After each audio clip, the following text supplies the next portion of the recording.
Na primeira carta de Pedro, capítulo de número 3, nós vamos fazer menção do verso 8, verso 9, essa noite.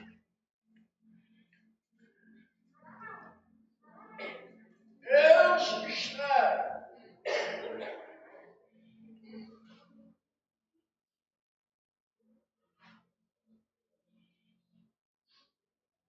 ao Senhor Deus. Primeira carta de Pedro, capítulo de número 3.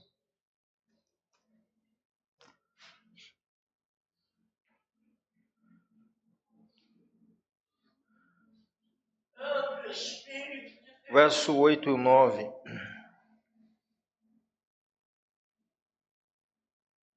Diz assim: quanto ao mais, tenham todos o mesmo modo de pensar. Sejam compassivos, amem-se fraternalmente, sejam misericordiosos e humildes. Não retribuam mal com mal, nem insulto. Ao contrário, bendigam, pois para isso vocês foram chamados, para receberem bênção por herança. Amém? Podeis assentar, queridos?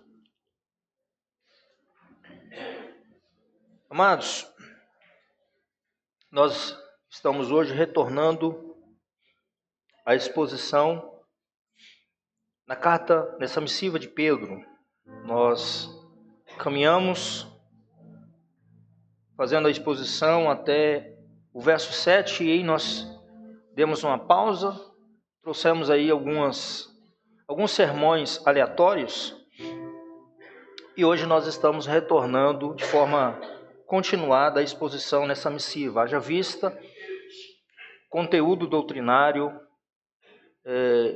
algo assim extraordinário que Pedro ele traz para a igreja de conhecimento, de crescimento e de maturação. Nos nossos encontros anteriores, nós falamos sobre os deveres sociais do cristão. Isso inicia no capítulo de número 2, a partir do verso 11, onde nós abordamos aqui o relacionamento com o mundo geral, do verso 11 até o verso de número 12. Depois nós falamos do relacionamento com o Estado, do verso 13 até o verso de número 17. Depois nós falamos em relacionamento com o trabalho, do verso 18 até o 25. Depois nós fomos para os deveres conjugais, ou relacionamento no casamento, do verso 1 do capítulo 3 até o verso 7. Foi onde nós trabalhamos nas exposições anteriores. Estou trazendo aqui de forma a relembrar os irmãos para nos contextualizarmos naquilo que nós iremos considerar nesses versos que nós lemos nessa noite. Então, como nós já vimos, na primeira grande parte do capítulo de número 3, do verso 1 a 12, Pedro ele prossegue expondo as consequências práticas da grande salvação que ele havia apresentado desde o capítulo 1, do verso 3 até o verso 12. Ou seja, somos salvos, aqueles irmãos foram salvos. E quais são as consequências práticas da salvação? Quais são as implicações da salvação na vida daquele que é salvo? Então ele vem trabalhando e fazendo essas considerações. Dos versos 1 ao verso 7 do capítulo 3, Pedro então tratou do relacionamento entre o marido e a mulher, conforme nós vimos nas nossas exposições que fizemos nessa missiva. Correto? Agora, do verso 8 até o verso 12, e hoje nós faremos só a primeira parte, a parte introdutória, mas do verso 8 até o verso 12, Pedro ele vai fazer um resumo de como tem que ser o nosso relacionamento em todas as áreas da nossa vida. É o que nós vamos ver a seguir. Em outra versão, ele diz assim, o verso 8 e 9, finalmente, sede todos de igual ânimo, compadecidos fraternalmente amigos, misericordiosos, humildes, não pagando mal por mal ou injúria por injúria. Antes, pelo contrário, bendizendo, pois para isto mesmo fostes chamados, a fim de receberdes bênção por herança. A palavra que Pedro vai iniciar essa perícope aqui, ele usa, em algumas versões vai aparecer finalmente, ou em outras versões vai aparecer ou quanto ao mais. Introduz o quê? O encerramento da sessão que teve início no verso 11 do capítulo 2, como eu já fiz aqui consideração. Sobre o quê? O relacionamento social do cristão. Pedro faz aqui, só no verso 8, 5 admoestações gerais aos cristãos, a qual ele se dirige como todos. Não é isso que ele diz? Quanto ao mais, tenham todos. Então ele utiliza essa expressão. E todos aqui contrasta com as qualificações anteriores. Quem é esse todos que Pedro está se dirigindo então? São os servos, são os patrões, são as esposas e são os maridos. E mostra que Pedro, agora ele não visa só essas classes especificamente ou diretivamente, mas agora ele se dirige a toda a comunidade, ele se dirige a toda a igreja, evidentemente. E as suas orientações iniciais vai tratar exatamente do quê? Da vida comunitária dos crentes, em união e harmonia. É isso que ele vai mostrar. Seguidas por 2 admoestações quanto à maneira de tratar aos perseguidores. Verso 9. E em seguida Pedro apresenta um motivo pelo qual os seus seguidores deveriam obedecer essas instruções. Verso 9, parte B, e uma citação bíblica como reforço. Então é exatamente isso que nós vamos considerar nessa noite. E a primeira orientação que nós temos de Pedro, que eu quero aqui considerar com você, é que Pedro orienta a todos serem de igual ânimo. Então nós temos aqui as orientações gerais dos cristãos. E ele começa a orientar o quê?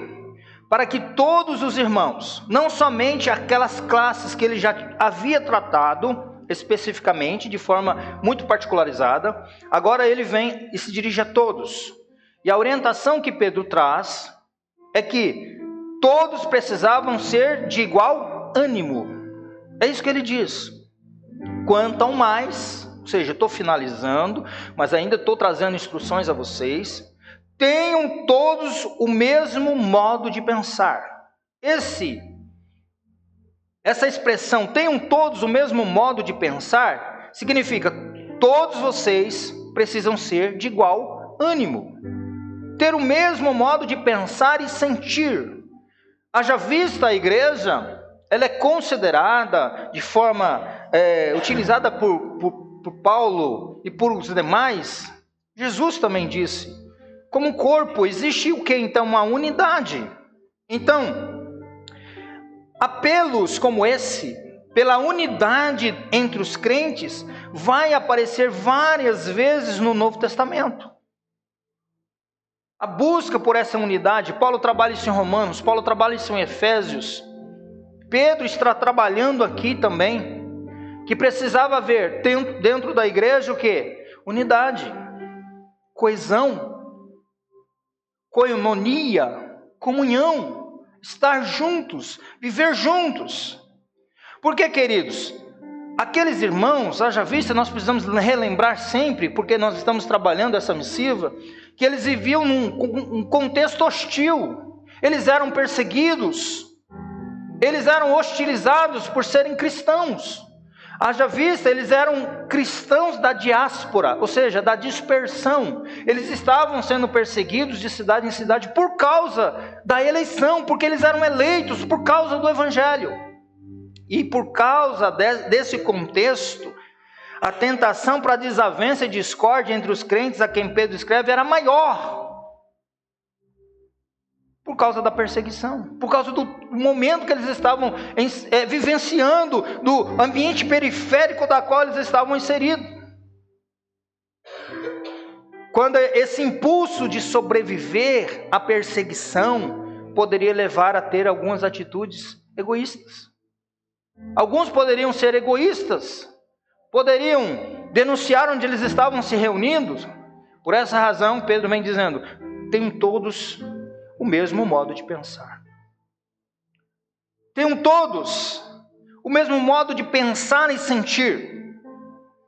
E aí, ele continua trazendo a informação, dizendo o seguinte: sejam compassivos. Eles, além de ter o mesmo modo de pensar e sentir, eles precisavam também ter um sentimento mútuo. Ok? Ele vai exortar em seguida quanto ao relacionamento mútuo.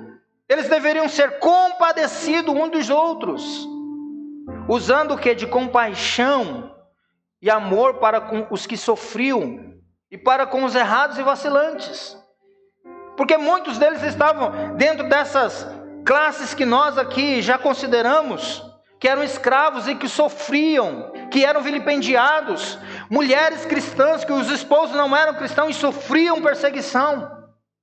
Por essa razão ele vem falando sobre o sentimento mútuo. Vocês precisam se compadecer, fraternalmente amigos, misericordiosos e humildes. Isso no trato uns com os outros. Essas orientações, queridos, mais uma vez, eram que apropriadas. Por quê? Devido ao contexto da qual eles estavam inseridos. Como eu já disse, por causa do sofrimento que eles vivenciavam, por causa da perseguição. Haviam, como eu disse, muitos que padeciam sob os maus tratos dos patrões. Os patrões, como nós já falamos aqui, eles poderiam tanto surrar, como até matar os seus escravos.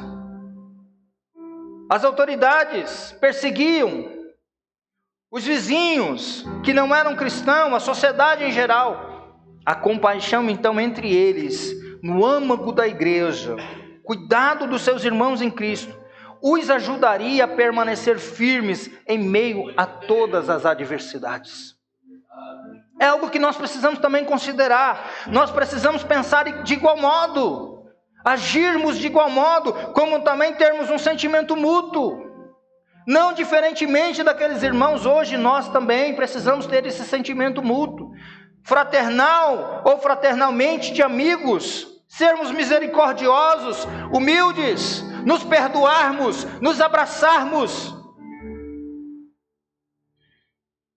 Então essa é a primeira orientação que Pedro traz, de forma geral, àqueles irmãos. Vocês precisam o quê? Ter ânimo de igual modo e serem compassivos, serem fraternalmente amigos. A segunda orientação que Pedro dirige àqueles irmãos é a maneira correta de que eles deveriam agir diante da perseguição. Primeira coisa, vocês precisam pensar igual, ter o mesmo sentimento. Vocês precisam também ter esse sentimento mútuo um para com os outros. Vocês precisam se amar, vocês precisam se perdoar, vocês precisam ser misericordiosos um para com os outros. Porque assim vocês vão conseguir ter um posicionamento diferente com aqueles de fora. E aí ele vai, então, mostrar a maneira correta de reagir diante da perseguição. Porque muitos não sabem fazer isso. Por isso que Pedro traz a orientação. Primeiro, ele diz: não retribua o mal com mal.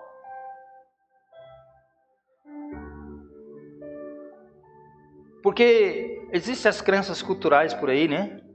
Que a gente acaba sendo, de certa forma, influenciado por elas. Quem nunca ouviu, ou já disse,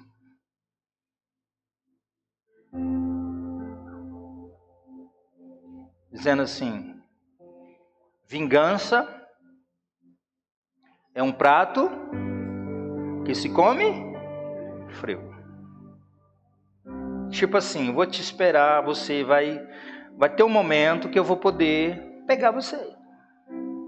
Outra expressão, são crenças culturais que parecem até verdades bíblicas para alguns, né? Que norteiam a vida de muita gente.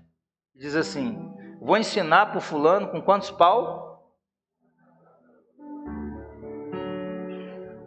Outros dizem assim: dor de barriga. Ou seja,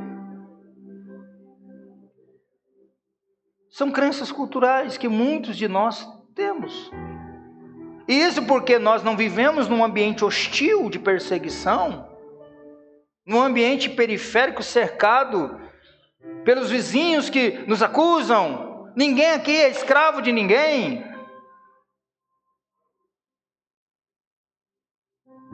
Mas muitas das vezes nós temos um problema, porque quando somos vilipendiados, quando somos atacados, nós queremos retribuir com a mesma moeda.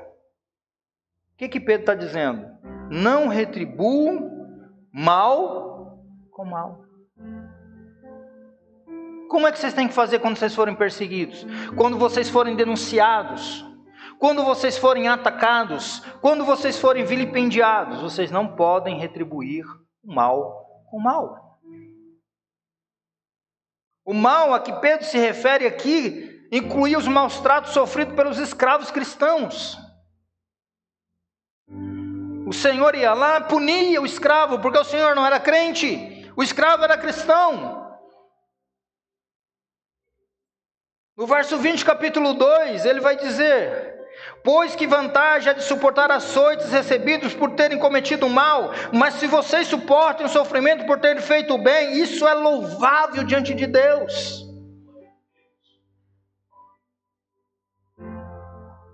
Pedro também se refere os crentes em geral que sofriam por parte dos pagãos. Verso 14 do capítulo 3, todavia, mesmo que venham sofrer porque praticam justiça, vocês serão felizes. Não temam aqueles que eles temem, não fiquem amedrontados.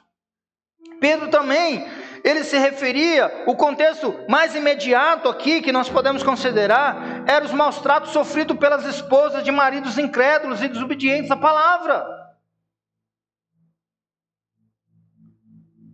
Não retribuam mal por mal. Mas ele não para por aí. Além dele falar não retribua o mal com o mal, ele diz nem insulto com insulto.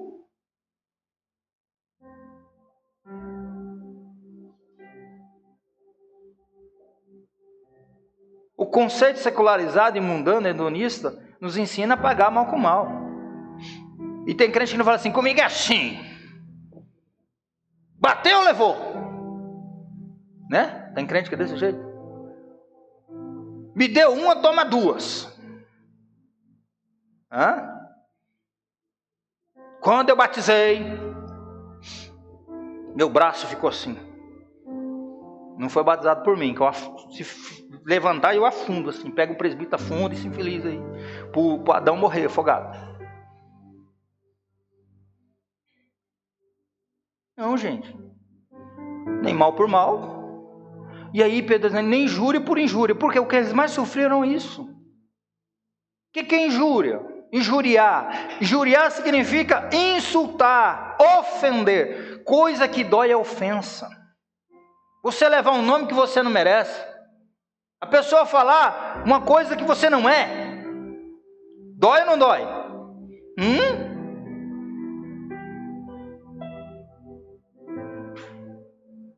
Lá eles eram injuriados de que forma? Eles são canibais. Eles são canibais, eles comem carne, eles bebem sangue. Vocês sabiam disso? Mas por quê? Porque tinha um conceito errado da doutrina da ceia do Senhor. Então os crentes daquele contexto, eles eram injuriados, insultados. E muitas das vezes eu e você também somos. E o que nós queremos fazer é nos defender. A gente já pensa numa outra ofensa, numa contra-ofensa. Quando nós somos chamados de qualquer coisa que a gente não gosta, a gente já pensa, olha para o ser e já pensa como é que eu contra-ataco esse infeliz. Mas a palavra está dizendo, não devolva insulto com insulto. Os leitores de Pedro vinham sendo insultados e ofendidos o tempo todo pelos pagãos, que falavam contra eles como malfeitores. O verso 12 do capítulo 2 diz, vive entre os pagãos de maneira exemplar, para que mesmo que eles os acusem de praticar o mal, venham observar as boas obras que vocês praticam e venham glorificar a Deus no dia da intervenção dele.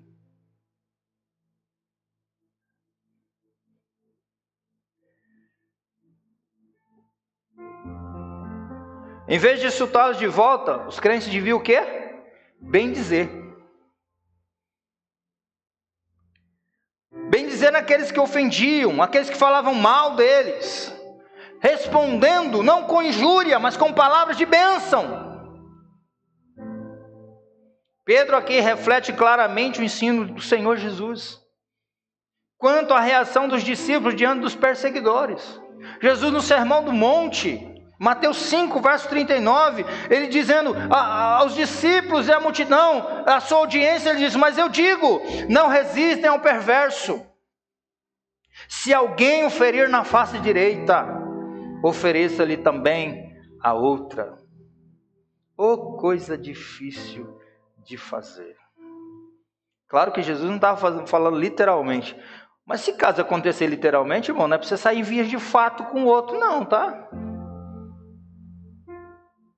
Não, pastor, não aguentei. Nós somos, antes de qualquer coisa, cristão. Está falando o seguinte, aqui Jesus está usando uma linguagem idiomática. Se alguém lhes bofetear, meu nobre, dele a outra face. Ou seja, não se arme, não devolva da mesma maneira. Mas se porventura acontecer, porque pode vir um instrumento do cão e te dar umas bofeteadas, lembre-se que antes de você devolver um soco, ou falar assim, olha para o céu que vem um castigo e dá um gancho de baixo, você lembra que você é crente. Eu acho que ninguém aqui vai levar, não vai chegar a esse ponto. Mas nós precisamos entender que nós somos diferentes. Lá, literalmente, eles eram atacados fisicamente. Eles sofriam violência física. Mas o ensino é, não retribuam, nem mal por mal, nem injúria por injúria. E o exemplo,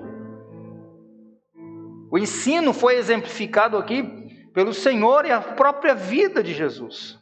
Como um cordeiro que não abriu sua boca diante daqueles que tosquenejaram. Eu sei que é meio difícil diante da cosmovisão que muitas das vezes nós temos em relação ao que é ser salvo, o posicionamento cristão que nós devemos assumir, e muitas vezes nós estamos fazendo igual o pessoal lá do mundo. Já viu o crente barraqueiro? Conhece algum? Aqui não tem. Se tiver crente de barraca, nós corta as pernas da barraca hoje. Vai sair daqui convertido. Tem aquele crente barraqueiro, chega no lugar e arma o maior pampeiro. Passou na minha frente. E daí? E arruma uma maior confusão. Irmãos, nós temos que ser diferentes. Um dia eu estava num posto de saúde, acho que eu já contei isso aqui. E você sabe que essas coisas de saúde é precária no Brasil, né? Não precisa nem falar, vocês sabem como que é. Quando você precisa do SUS, só o sangue do cordeiro. Chegou uma mulher lá, moço, pensa numa mulher. E ela fez uma arruaça. Sei, eles testam a paciência da gente, tem hora que a gente fica estressado mesmo com esse negócio. Mas ela fez um auê. Até então tudo bem, né? Falei, a mulher está nervosa. O problema é que ela, no final de tudo, ela falou assim, eu sou crente. Aí eu fui fazendo assim na cadeira. Que deu um buraco para me entrar dentro. Porque agora se eu falo que eu sou crente também. Porque aí o mundo olha assim e coloca todos nós no mesmo pacote. Todo crente é igual aquela mulher. E eu falei, Jesus, se eu estava com paciência de esperar 2 horas, agora eu preciso esperar 6, sem fazer cara feia. Depois de uma dessa, você está entendendo? Nós somos diferentes. Nós precisamos ser diferentes. E ao invés de injuriá-los, de atacar com palavras, nós precisamos bem dizer. É isso que a palavra está ensinando. Em vez de insultá-los de volta, os crentes, nós cristãos que somos salvos em Cristo, que sentimos essa manifestação, essa visitação maravilhosa do Espírito Santo, nós precisamos bem dizer. Aqueles que nos ofendem, aqueles que falam mal da gente, respondendo a essas pessoas com palavras de bênção. Pedro aqui reflete claramente o ensino de Cristo quanto à reação dos seus discípulos. E esse ensino foi exemplificado por Cristo. Ou seja, Jesus foi esbofeteado, Jesus foi vilipendiado. O que ele dizia? Pai, perdoa porque eles não sabem o que estão fazendo. E nós fomos escolhidos de antemão para sermos conforme a imagem de Cristo Jesus. Nós temos que parecer com Jesus. O paradigma que nós temos para as nossas ações é o próprio Cristo. A atitude de Jesus diante das injúrias de seus perseguidores foi usada anteriormente por Pedro nessa carta aqui, nos versos 23 do capítulo 2. Ele diz assim: quando insultado, Jesus, quando insultado não revidava, quando sofria não fazia ameaça, mas entregava-se àquele que julga com justiça. Lembremos que isso não significa que os cristãos não possam se defender e explicar sua fé diante de acusadores blasfêmicos. O próprio Pedro fez isso de forma corajosa. Ele enfrentou as lideranças judaicas em Jerusalém quando essas lideranças o ameaçaram juntamente com os demais apóstolos, defendendo que a fé e dando as razões para os seus atos. Isso está registrado em Atos capítulo 4, do verso 8 ao 22, Atos capítulo 5, do verso 29 a 32. A razão, queridos, pela qual os cristãos deveriam bendizer os que o injuriavam, é que eles, esses cristãos e nós também, para isto mesmo fomos chamados. Olha que coisa doida, né? Ele diz, olha, não retribuam mal com mal, nem insulto com insulto. Ao contrário, bendigam. Pois para isso vocês foram chamados. Para bem dizer. Olha que quando a gente olha para as Escrituras, fica muito claro como as Escrituras querem que nós nos posicionemos. E como isso é muito diferente do que aquilo que nós fazemos. Que o mundo ensina. A gente tem os jargões, né? Que a gente já utiliza como desculpa para o nosso pecado. A gente fala assim, meu estupinho é desse tamanho, ó. Outro fala assim, eu dou um boi para não entrar numa briga, mas eu dou uma boiada para não sair. Já ouviu isso? Que gosta de pessoa tinhosa, né?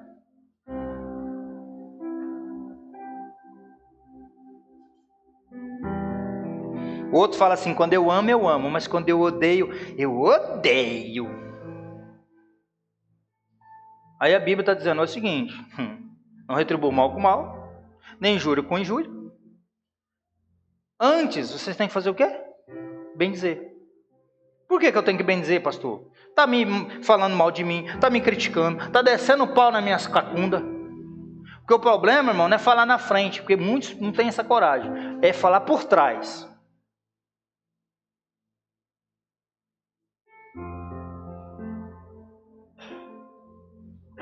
E aí, pastor, não pode fazer nada. Não pode, você pode orar e bem dizer. Aí tem crente que fala assim, mas não posso fazer aquela oração, Senhor, mata tudinho. Não, essa não. Essa nós não podemos fazer. A gente pode orar, Senhor, faça justiça no meu caso. Se você está sendo injuriado, se as pessoas estão te criticando de forma injusta, por causa do Evangelho, você pode sim orar, Senhor, faça justiça no meu caso. Mas nunca você deve orar, Senhor, mata. Porque se ele quiser matar, ele vai matar. Mas a gente não pode pedir. Mas assim, a gente tem que, a orientação bíblica é, Senhor, faça justiça no meu caso. E tira a venda dos olhos do fulano. Abençoa aquele miserável. Abençoa aquele, Senhor. Abençoa a família dele, Senhor. Senhor, coloca as suas mãos sobre a vida dele. Para que ele possa se arrepender. Você está entendendo? É isso.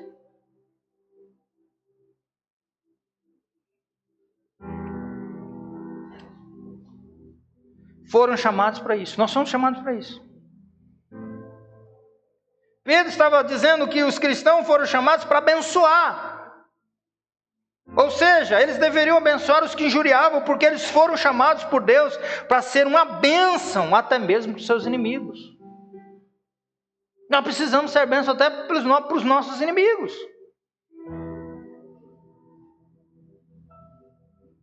Para isto mesmo, vai ocorrer mais 2 vezes aqui nessa carta, e em todas se refere ao que foi dito antes.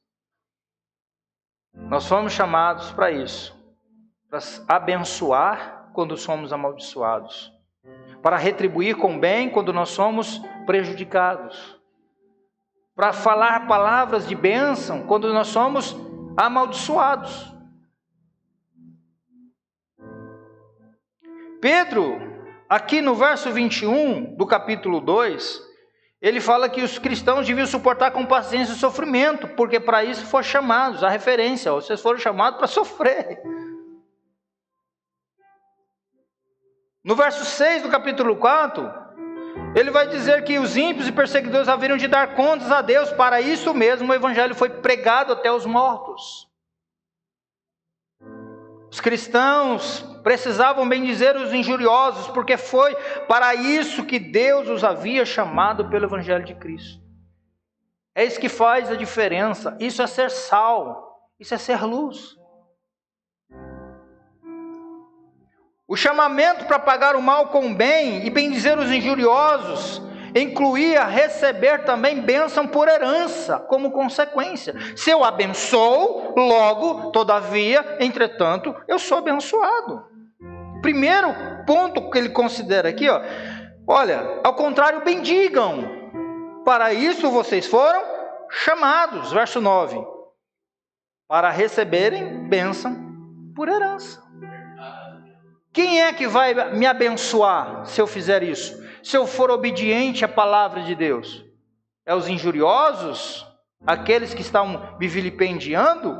Ou é o Deus, Pai das luzes, o Cristo Jesus? Então é isso. Nós vamos ter o quê? Como consequência. O que é que eu ganho, pastor? Se a pessoa fica metendo pau em mim. Que crente é desse jeito, né? Está falando mal de mim, pastor. Vem para cá, meu filho. Você só quer saber o que é falar mal? Vem para perto, aí você vai saber. Eu não aguento mais. O que eu faço? Abençoa. Hã? É. Mas como que assim? Vocês estão lendo Gênesis? Você viu José lá? Duvido se você não chorou. Se você leu e prestou atenção, você chorou.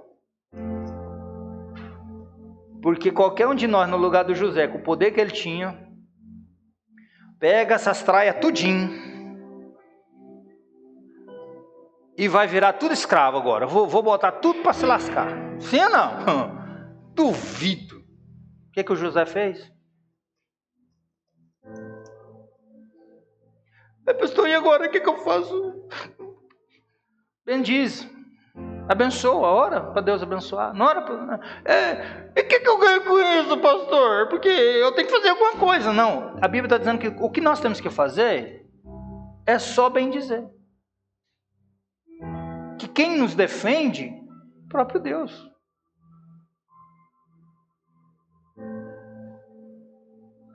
E eu descobri isso literalmente. Foram 2 anos de paulada, de porretada, e tinha hora que eu enfesava também, eu dava umas bufetadas daqui para lá, e eu dava uns bicuda. Eu sou ser humano também, né? Oxe. E aí, em vez de ajudar, piorava. Eu falei, Jesus, não melhorou. Mas eu falando dentro daquilo que era verdade, que eu tinha razão, porque a gente quer ter razão, né? Aí eu falei, comecei a ler muita Bíblia, mais um pouquinho do que eu já lia. E eu falei, eu tenho que parar de querer ficar me defendendo.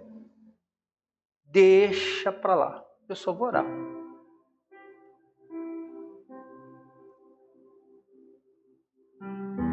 E aí o Senhor me ensinou que quando nós fazemos isso, Ele nos defende. O Senhor me deu uma prova tão clara no último concílio que tivemos, eu não precisei abrir minha boca. O Senhor se levantou e fez o que eu esperava que Ele fizesse desde o início. Eu não disse uma palavra. Eu só estava orando, Senhor, e eu oro todas as minhas orações. Abençoa o fulano. Abençoa o ciclano. Abençoa a igreja dele. Abençoa a família dele.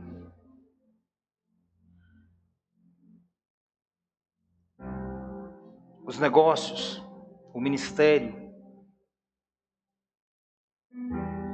É isso que a palavra de Deus nos ensina. Você abençoa? Qual a consequência? Recebe bênção por herança. Deus abençoe você. Seu coração não fica lá preso com coisa. Porque quando o coração está preso com um monte de coisa, como é que nós recebemos uma visitação dessa do Senhor? Quando tem pecado, quando tem mágoa, quando tem ódio, quando tem ressentimento. Receber bênção por herança como consequência. E Pedro não necessariamente não tem em mente aqui bênçãos materiais nesse mundo, mas muito provavelmente bênção da vida eterna em Cristo Jesus, no final dos tempos. Por isso que é por herança, porque a herança é guardada. E ele já havia mencionado a herança incorruptível, que aguarda os crentes nos céus, em contraste com as provações aqui nesse mundo. Nós não devemos pensar que aqui Pedro está ensinando que nós vamos herdar as bênçãos de Deus como recompensa de pagarmos o mal com o bem. Pedro sabe que a salvação não é por obras, mas a salvação é concedida mediante a fé em Cristo Jesus. Isso aqui é para quem já é salvo, não é para ser salvo. Então, tem que pagar o mal com bem porque eu preciso ser salvo. Não, é porque você já é, meu filho. Não é para ser, não, você já é salvo. Aqui nós estamos falando das consequências da salvação, das implicações da salvação. Então o que é que eu faço quando eu for ultrajado, quando eu for atacado, pastor? Abençoe. E nós aqui dentro temos que ter o quê? O mesmo modo de pensar, nos amarmos mutuamente. Com aqueles que nos perseguem. Mas e se for da igreja? Por quê? Vocês acham que tem igreja perfeita? Você não está gostando do que está acontecendo aqui? Você acha que aqui é errado? Que você vai caçar uma outra que é melhorzinha do que essa? Tu vai quebrar a cara. E quanto mais a igreja, o pastor, a liderança for longe da palavra, pior vai ser. Por quê? Por que a igreja não é perfeita? Vocês sabem? Porque você está aqui, eu, você. É por isso. É porque nós fazemos parte dela. E nós não somos perfeitos. Ou alguém aqui é perfeito? Já está no jeito, igual Enoque, para Deus levar assim. Vai. Tem uns que estão falando, misericórdia, Jesus, essa semana não.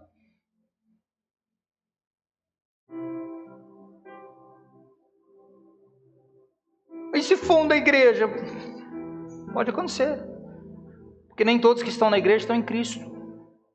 Nem todos que têm O nome no hall de membro da igreja é crente de fato.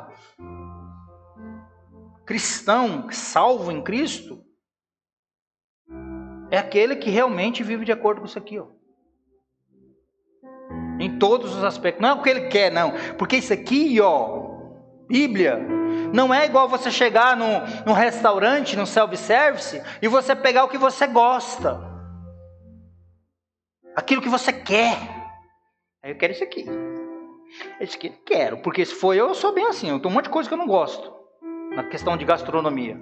Eu não como isso, não como aquilo. Vocês me conhecem, vocês sabem. Mas aqui não.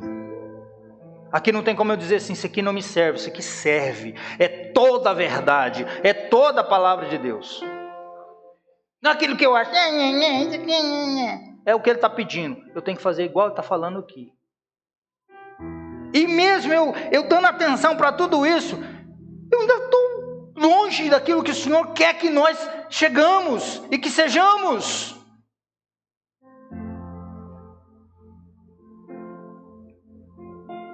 Então nós precisamos obedecer isso aqui. A palavra de Deus. Todos os aspectos da nossa vida. Porque nós temos uma herança incorruptível. Sabe, essa descrição que fizemos através dessas músicas. Eu meditava essa tarde. É Apocalipse capítulo 4, onde João teve essa visão.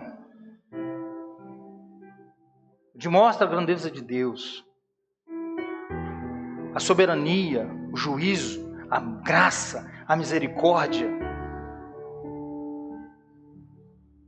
Olha como que Deus tem sido gracioso conosco. Tanto que Ele tem demonstrado a sua graça e misericórdia e tem nos amado. E tudo que nós precisamos é olhar para as Escrituras e dizer, Senhor, eu preciso amar, eu preciso me afadigar disso aqui. Hoje na escola bíblica foi algo interessante, falando sobre a meditação da palavra. Como é que eu vou viver como salvo? Tem outra maneira a não ser pela palavra. E eu meditando hoje em Gênesis, agora à tarde em Apocalipse, quando estava montando esse sermão, eu disse, Jesus, fui tão impactado pela palavra que eu falei, eu quero ser como aqueles seres viventes. Eu quero ser, Senhor, como os 24 anciões. Eles sabiam diante de quem eles estavam. Quando eu comecei a olhar para as Escrituras, olhar para mim, eu fui me desvanecendo. Porque a gente se acha tão importante. A gente se acha tão bom. A gente acha que estou fazendo um favor para Deus de ser daquela igreja. Estou fazendo um favor para Deus de ir no culto hoje. Você não está não, meu filho. Você sabe o que é que você é, o que é que eu sou, o que nós somos diante de Deus? Um nada. É isso que nós somos. Um nada. E sabe por que Deus nos salvou e nos salva? E salva o pecador como eu e você, corrupto? O dó. É que ele precisa de um expert, de talentos, ele não precisa disso. Ele nem precisa de que eu e você ficamos dizendo assim, santo, santo, santo. Ele não precisa não. Sabe por que ele não precisa? Porque isso ele já tem 24 horas. Os serafins diante dele diz, santo, santo, santo é o Senhor dos exércitos. Mas sabe o que ele mostra para nós? Na visão de João ele via o arco do trono. O trono é o domínio, a soberania. O arco fala da aliança, da misericórdia. Antes de Deus derramar juízo, Ele derrama graça e misericórdia. E foi isso que caiu sobre nós. Agora, o que nós temos diante de nós é a palavra de Deus dizendo, vocês precisam pensar igual, vocês precisam ter amor fraternal e vocês precisam fazer o quê? Não retribuam mal com mal. Vocês não podem retribuir injúria por injúria, mas vocês precisam bem dizer. Porque para isso vocês foram chamados. É entender isso aqui e dizer, Senhor, vou continuar. Porque tem hora que a gente faz, aguento mais. Sim, vai ter momentos que você vai fazer isso. Eu já tive meus momentos. E dizer, Senhor, não aguento mais, Senhor. Uns falam assim, me tira daqui, Jesus, me mata. Alguém já orou para Deus matar você? e leva para o céu. A sua falou, ainda tem coisa com você ainda. Calma aí, segura. Continua. O problema é que a gente tem dificuldade de querer obedecer o que Deus nos pede. O que Deus espera de nós. E a gente quer fazer do nosso jeito, no nosso tempo. E Deus está sendo longânimo com muita gente aqui. Sim ou não? Deus não está sendo longânimo com alguns aqui? Comigo também. Mas Ele chama a nossa atenção para que nós possamos posicionarmos diferente.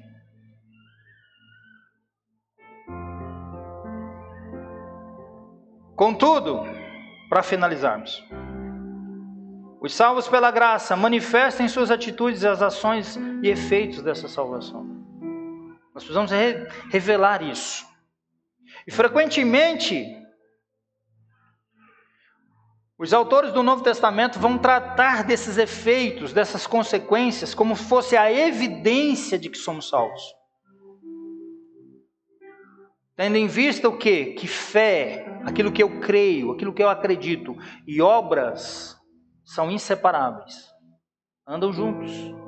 Todo o escopo ortodoxo, doutrinário que eu creio, que eu acredito nas Escrituras, eu preciso crer nisso aqui, mas eu preciso viver isso aqui. Preciso praticar isso aqui. Anda junto. Então, em outras palavras, os cristãos que estivessem pagando o mal com o bem, abençoando quando ofendidos, estes vão herdar as bênçãos de Deus. Não por causa dessas atitudes, mas por causa da graça de Deus que opera em seus corações e que se manifesta através destas atitudes. Você acha que nós naturalmente agimos assim? Rapaz, se o cara falar pra gente que a gente é feio, você já fica bravo. Embora muitas das vezes o cara tá falando a verdade.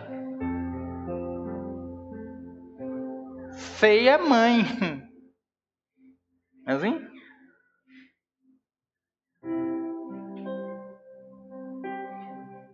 Nós precisamos entender o seguinte, que nós vamos conseguir fazer isso, se nós estamos fazendo isso, glorifique ao Senhor, porque se eu consigo abençoar quem está me ofendendo, maldizendo-me, que está me injuriando, não sou eu, é a graça de Deus em mim, é o Espírito Santo de Deus em mim, é que nos capacita a abençoar o incircunciso, a incircuncisa, o Belial, o filho do cão.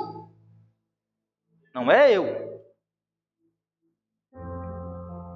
Hoje eu fiz a referência do João, falando que era Martinho, mas foi João Calvino que disse: tudo de bom em mim é Cristo. Tudo de mal sou eu mesmo. Você acha que nós, assim, sanguíneo, os nordestinos brabo, arretado, os mineiros, mas os capixabas, a gente tem muito disso, né? Você acha que a gente naturalmente faz isso? Não. Mas a instrução é, vocês precisam fazer isso. Como é que eu faço então, Senhor? Eu preciso obedecer isso aqui. O Espírito Santo que habita em nós vai nos condicionar a sermos assim. O Espírito Santo que está em nós vai nos condicionar a agirmos dessa forma. E quando nós fazemos isso, é Cristo, a graça. Não é nem porque nós somos bonzinhos. Ai, olha que pessoa boa que eu sou. Fulano meteu o pau em mim. E eu, olha, coloquei as mãos para o céu e disse: Senhor, abençoa ele. Se isso acontece, e se vier a acontecer, meu nobre, é graça de Deus. É para a gente não ficar... Entendeu? A glória é para Deus. É por causa do Espírito. Por causa da palavra que está tendo ação e nos lavando e forjando o nosso caráter. E por essa razão é que nós conseguimos fazer isso. E aí nós precisamos dar glória ao Senhor. Graças te dou, Pai, porque eu estou conseguindo, com esforço, olhando para a palavra, eu estou vivendo isso aqui, e eu estou começando a provar da recompensa. Olha que coisa maravilhosa isso. Em suma, queridos, Pedro vai mostrar quanto será o lucro da paciência, pois se suportarmos as injúrias com espírito de submissão, o Senhor nos outorgará sua bênção. Se nós fizermos isso, a bênção do Senhor estará sobre nós, estará sobre a nossa vida, estará sobre a nossa casa, estará sobre a nossa família. E não pense você que ao sair daqui não pode se levantar um vidro do cão para te atazanar. Talvez alguém já está até vivendo isso na íntegra, e o Senhor nos trouxe nessa noite para nos ensinar como é que nós vamos agir. Às vezes é um atribulado lá no trabalho, às vezes é um vizinho, filho do Satanás, que fica tirando sua paz.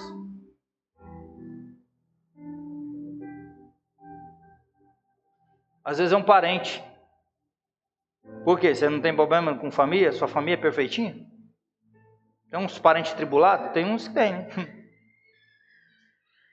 Mas o Senhor nos ensina como é que nós temos que ser, como igreja.